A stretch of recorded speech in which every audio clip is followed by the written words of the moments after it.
चलिए दोस्तों देखते हैं किस तरीके से 10th क्लास का मैथ का पेपर आया था स्टैंडर्ड का। जहां दोस्तों स्टैंडर्ड मैथ का पेपर 10th क्लास का सीबीएसई बोर्ड का आया था किस तरीके से। आज जो है 10 तारीख तीसरा महीना 2025 यानी कि 10 मई 2025 को जो पेपर हुआ दोस्तों, ठीक है। तो उसी का ही देखते हैं, ठीक है। आप देख सकते हैं यहाँ पे लिखा होगा स्टैंडर्ड मैथ, और यहाँ पे चलते हैं किस तरीके से जो प्रश्न आए थे और उसका क्या लेवल रहा था, ठीक है। आप जिन लोगों ने पेपर दिया है तो आपका क्या यहाँ पे परफॉर्मेंस किस तरीके से रहा और किस तरीके से बिगड़ा, ठीक है।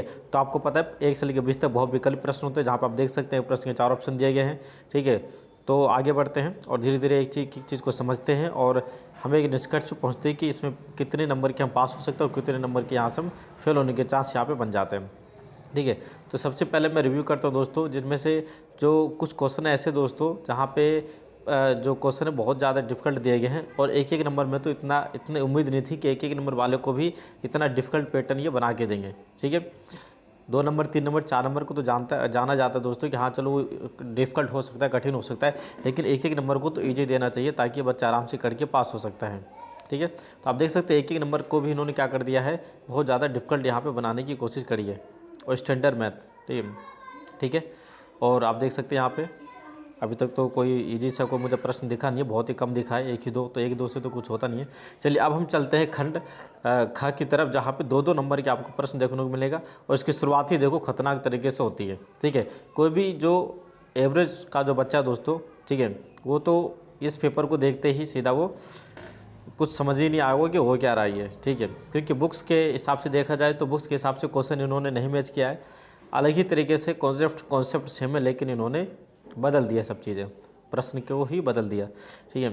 तो ये तो खैर सीबीएसई वालों का अपना वो माइंड सेट है कि किस तरीके से वो तैयार करते हैं, लेकिन स्टूडेंट के मुताबिक अगर देखा जाए तो बच्चे की तैयारी उस लेवल पे नहीं थी जिस लेवल पे क्या गया। आप देख सकते हैं दोस्तों, सिद्ध कीजिए ये जो हमेशा जो है ये दोस्तों ये बिल्कुल सही है। 30वें नंबर वाला है जो है, सिद्ध कीजिए अंडर रूट जो 2 है वो अपरिमेय संख्या, ये आपने कर लिया होगा, ठीक है। जो 5 नंबर का था इन्होंने 2 नंबर का दिया है।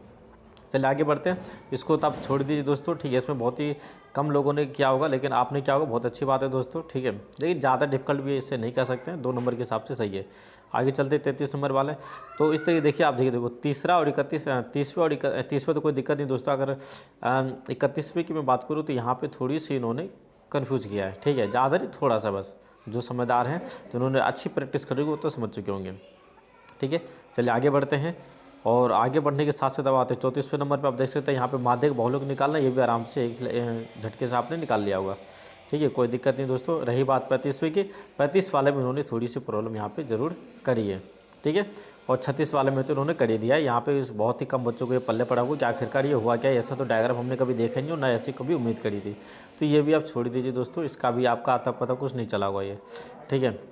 तो आपने लेवल बताया दोस्तों कि आपका कौन सा सेट था और आपने उस सेट में किस तरीके से किया, कितने नंबर का किया है, और अगर आपको ये जानना है पास कितने नंबर के, फेल कितने नंबर के, तो भी आप कमेंट बॉक्स में लिखिए। तो 37 वाला प्रश्न ये भी इन्होंने अलग तरीके से दिया है, ठीक है। जो कहीं बुक का आता पता नहीं ना, सपोर्टिंग से आता पता है, ठीक है।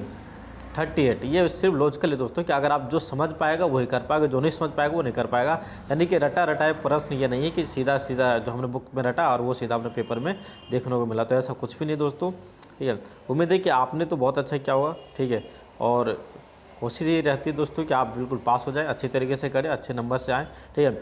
और इसी तरीके से अगर आपका अलग अलग कोई भी सेट रहा हो दोस्तों, उस सेट का एनालाइज करवाना चाहते हैं, ठीक है, तो वो भी कर लीजिए, ठीक है। कमेंट कर दीजिए दोस्तों, उसका एनालाइज हो जाएगा। प्लस अगर आपको सोल्यूशन चाहिए किसी भी सेट का, तो आप सेट नंबर लिखिए, सोल्यूशन टाइप करिए कमेंट बॉक्स में, तब आपको उसी पे ही सोल्यूशन सहित वीडियो आपको मिल जाएगी। मिलता है अगले वीडियो में, अपना ख्याल रखिएगा। ओके, नमस्ते एंड बाय।